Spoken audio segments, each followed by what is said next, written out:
behalf of prisoners of conscience, on behalf of persecuted religious minorities and other people who are persecuted for their beliefs. So when I was elected chairman, I needed to be sworn in. So I arranged with Chief Justice Roberts to swear me in at the Supreme Court of the United States, and I asked Cornel if he would come along with me and hold the Bible, which he very, very generously and graciously and kindly agreed to do. We got in touch with Harriet Tubman House up in Auburn, New York, and asked if we could borrow Harriet Tubman's Bible, because I wanted to be sworn in on the Bible of a true human rights hero. And they were so kind, they were so wonderful people, wonderful people. That's true. And they FedExed the Bible, which was about as big as this table, down to us. I don't know how you place an insurance value on Harriet Tubman's Bible. But there we were with Harriet Tubman's great big Bible. That's right. And we were walking up the steps to the Supreme Court to visit the Chief Justice in his chambers for the oath taking. And as we're walking in together, I see Cornel catch the eye of one of the police officers guarding the court. And Cornel gives him a look, and the officer gives him a look, and then we walk on. I couldn't figure out what that was all about, so I said, Brother Cornel, what was that all about between you and the police officer? And he said, well, a couple of weeks ago I was here, but I was here for a protest, and that guy arrested me.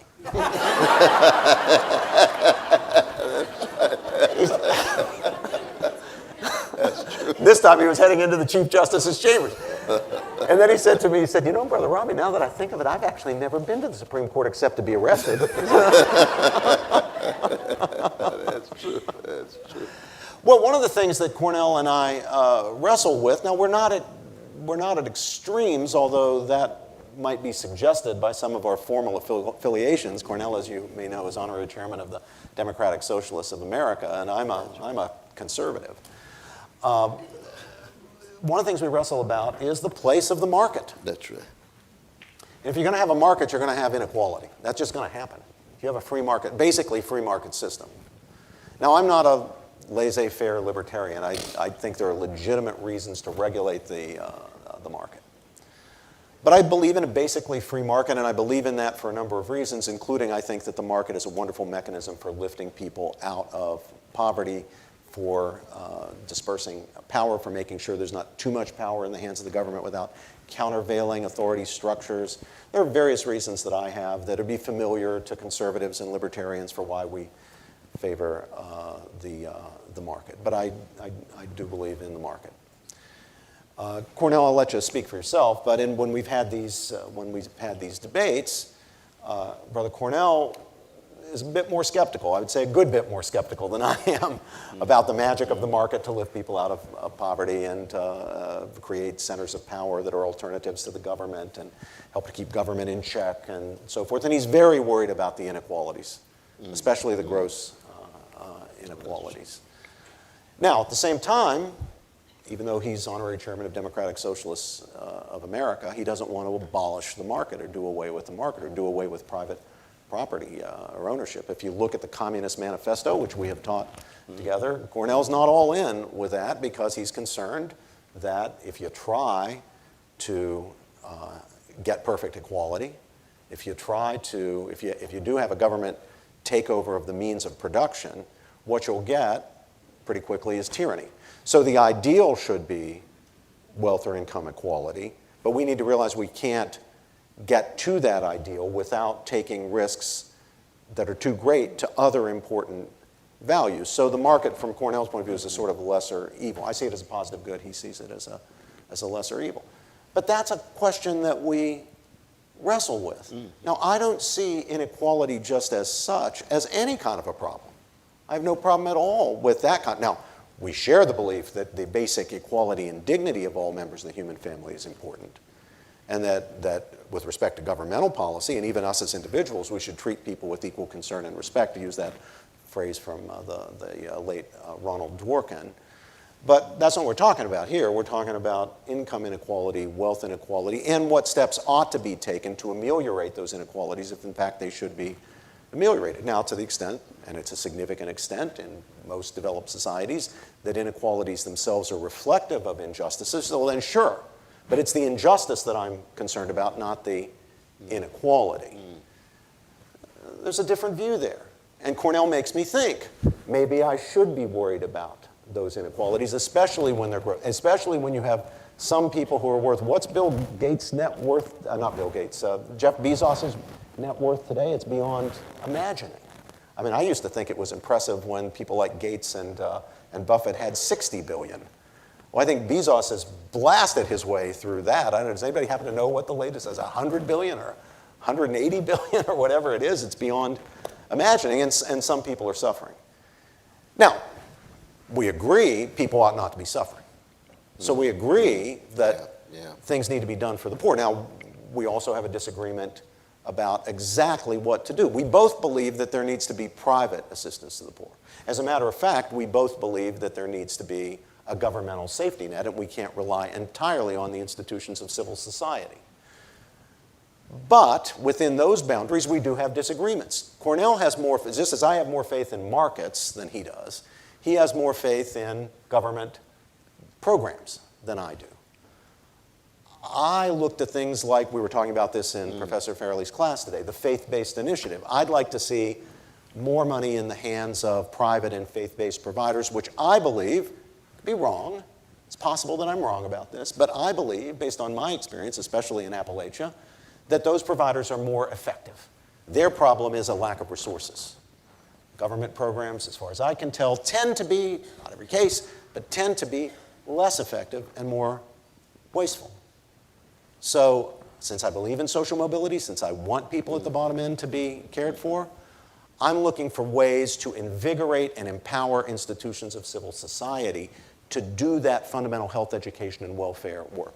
Acknowledging that you can't rely on it entirely, that there has to be a social safety net. So in a certain sense, we do have serious disagreements about this. They matter. We might vote for different candidates based on considerations like that. But notice that neither of us is at extremes. He's not going to abolish private property or try to enforce wealth equality. I'm not going to embrace laissez-faire, Randian, libertarian views, or the belief that, that any outcome that the market produces is by definition just because it's the outcome that the market produced. But Cornel, you should talk a bit about that. No, as well. indeed, because I think the, well, one, after your masterful lecture in Professor Farley's class, talking about separation of powers and the mechanisms of accountability when it comes to government, when it comes to public power, I want that same focus on the accountability of concentration of power in the market. Oligarchs, plutocrats, those at the top who have very little public accountability, able to engage in tax evasion, able to come up with ingenious ways of resisting the pull to public good. Now, many of them have high philanthropic profiles, and that's a beautiful thing. But charity is not the same as justice. See, it's a beautiful thing for the cash to flow from the top, but we're talking about qua citizen.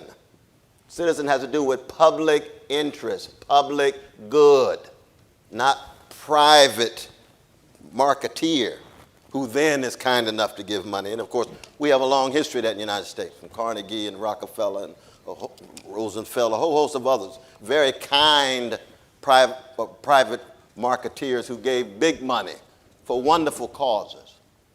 So you don't downplay that, but you don't allow that to be a substitute for commitment to public good. So I push Brother Robin, we go at this on and on and on in between him playing his guitar and me singing, that I do have a deep suspicion of public power. And I have to. I come from a minority who had to deal with the tyranny of the majority. We exemplify what de Tocqueville talked about in terms of the tyranny of the majority, right? If we had to wait for white brothers and sisters to vote for black people to be emancipated from slavery, should me and Sister Anita and others be on the move this very moment, because we still have some challenges. See, that was over against, that was counter-majoritarian. So was Brown v. Board.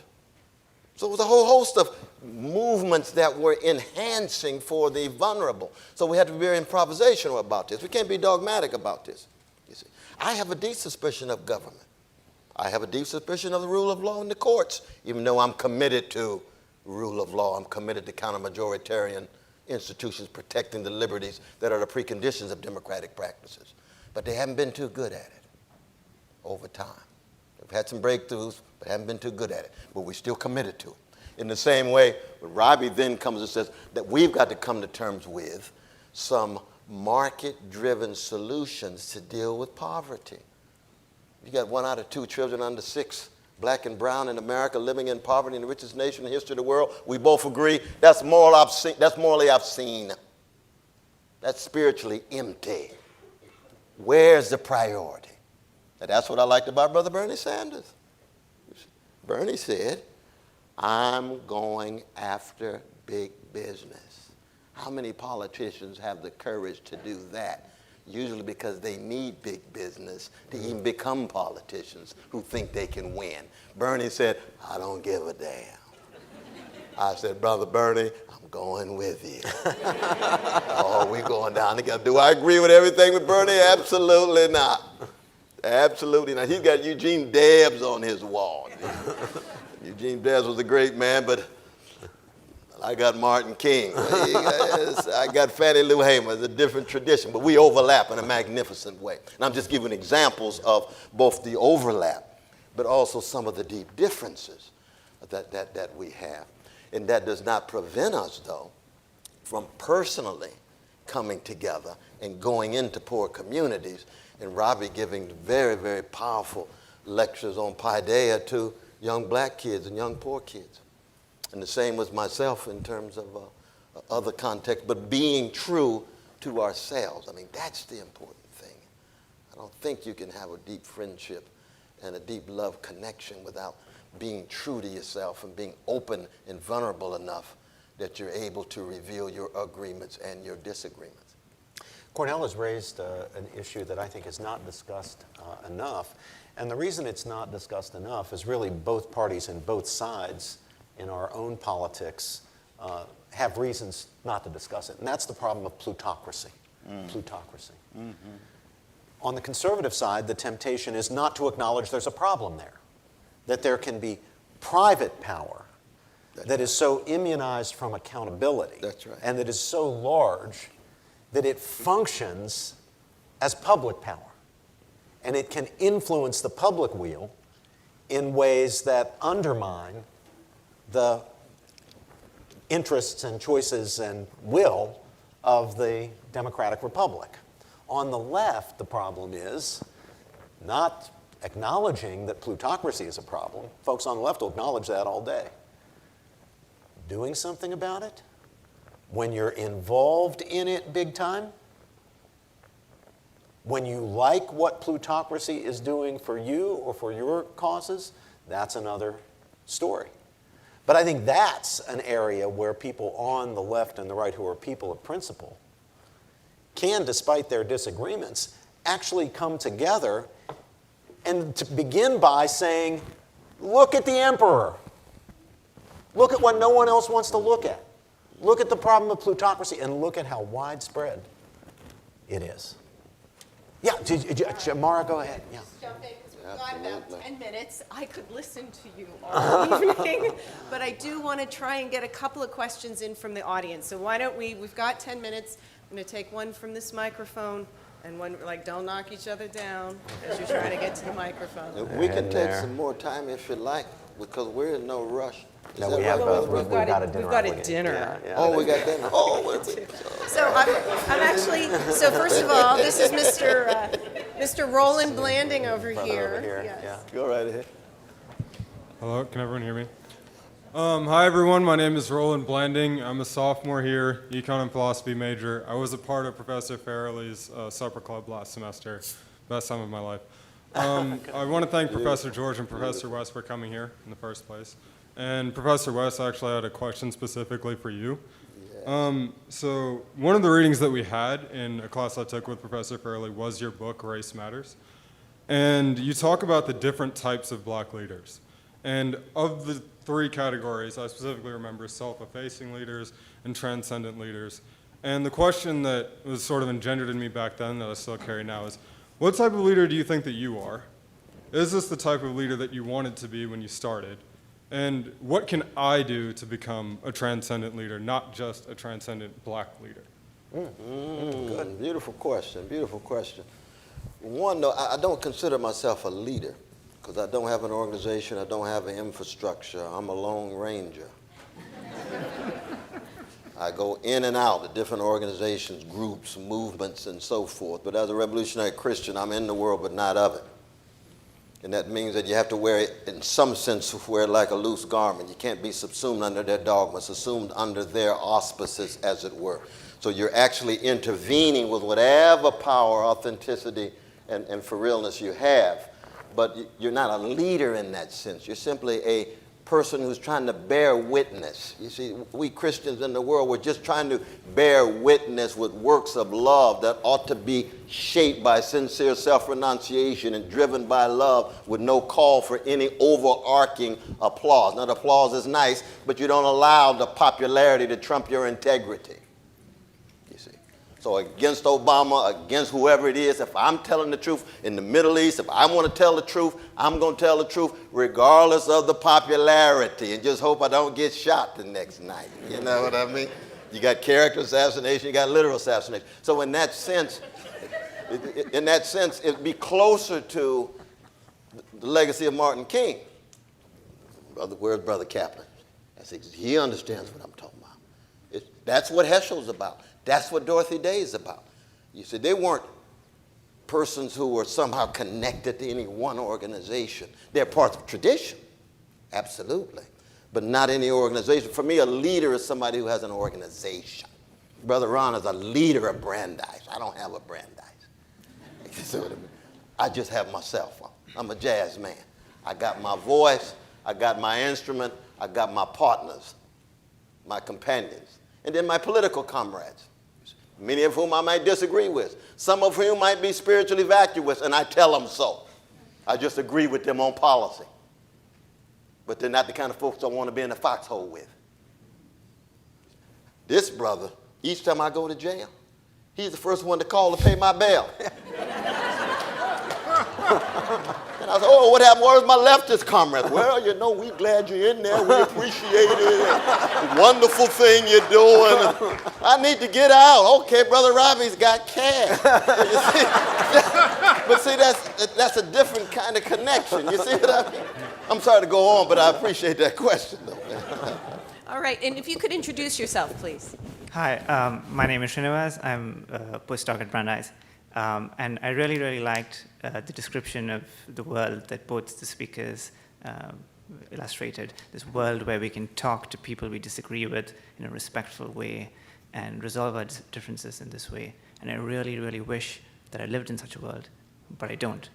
As a millennial, I live in a world, honestly, where the society is teetering on the brink of fascism, and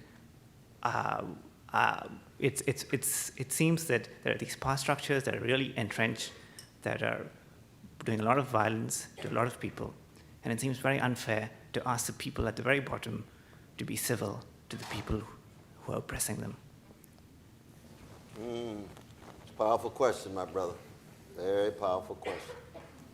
And there's a difference between being respectful of others as opposed to being civil that has deferential implications. You see, there's ways of being respectful that are civil. There's ways that are being civil that are differential. We're not asking any oppressed people to be deferential. We're not asking for any oppressed people not to raise their voices and puncture the lies and mendacity that's being put forward that reproduces their suffering. But we are asking all persons, especially those who've been dehumanized, to stay in contact with the humanity of others, because you know precisely what it's like to experience dehumanization. And you don't want anybody to experience that. Now, that's a spiritual jump. That's a moral jump. We must keep a stress on the moral and spiritual dimensions of the kind of persons we are and are becoming in our movements. This is not a utilitarian calculus. This is not a manipulative strategy of just winning. It's the process of being decent and having integrity, and that's the conception of deep civility that I think all oppressed people must have.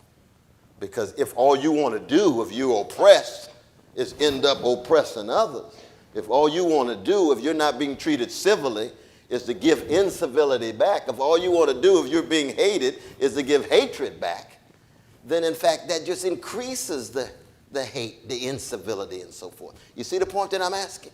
And it's a very important discussion, and I'm so glad you raised that question, because many of my leftist comrades, you know, they Brother West, how come you engage with dialogues with different kinds of persons and so forth? You got to draw the line. This is a question of power. I say, yes, it is a question of power. I'm not naive in economic and political power, but there's something called moral and spiritual power, too. And in the end, when the worms get your body, when your grandmama got to make her assessment of how you live your life from the grave, she's not going to be looking just on how you deploy political and economic power. She wants to know what kind of human being you were through time and space from your mama's womb to tomb. And that's the level of the best of oppressed peoples. It's the best of the history of Jewish resistance. Best of the history of Irish resistance against British imperialism. The best of all peoples who are trying to come to terms with various mechanisms of oppression and so forth. And that's my own tradition too, in terms of Fannie Lou and Martin and the others. The only thing I would add to what Professor West said is that we tend in this country to sort ourselves out into communities of like-mindedness, where we end up associating with and talking with and developing relationships with people who basically see the world as we do. It's now even gotten to the point, and this is the other side of a blessing, it's a blessing that we have so many sources of news and commentary, not only the internet, but even television. When Brother West and I were young in the Middle Ages, there were 4 channels on TV, 4 networks, and that was it. And there were 3 newspapers, basically, 3 national newspapers. Well, the other side of that blessing is it's now possible for those of one political persuasion to read only these papers, watch only these news channels, go to only these websites, and those of that particular opposite persuasion to go there, and everybody in between can find a niche for themselves. And even regionally, we sort ourselves out, or even in institutions. It's really important for everyone to find people you have very fundamental disagreements with and develop relationships with them. Absolutely. Try to understand where they're coming from. Consider the possibility that they might be right on some things, that you might be wrong on some things. That doesn't mean you don't have convictions. That doesn't mean you throw away your convictions. That doesn't mean you don't act. But you do need to be willing to listen, and you need to get to know people. And if we have a problem where we're in institutions where, at least on the fundamentals, pretty much everybody is in agreement, then we're being deprived of the opportunities to be challenged by people who do think differently than we do. If Brandeis University or Princeton University or Harvard, Swarthmore is not challenging you, is not creating opportunities where you do interact with people who disagree with you, or hear speakers or have professors who are challenging some of your fundamental beliefs, then it's not doing you the service it's meant to be doing. It's not providing you with paideia, with a true liberal education. But whether or not, whatever the institutional impediments are because of region or the communities that you happen to be in and so forth, take the affirmative responsibility to find opportunities to interact with people who will challenge, who will unsettle us. It's 6:30. I think that's actually a great note for us to end on. So I thank you. That's all I can say.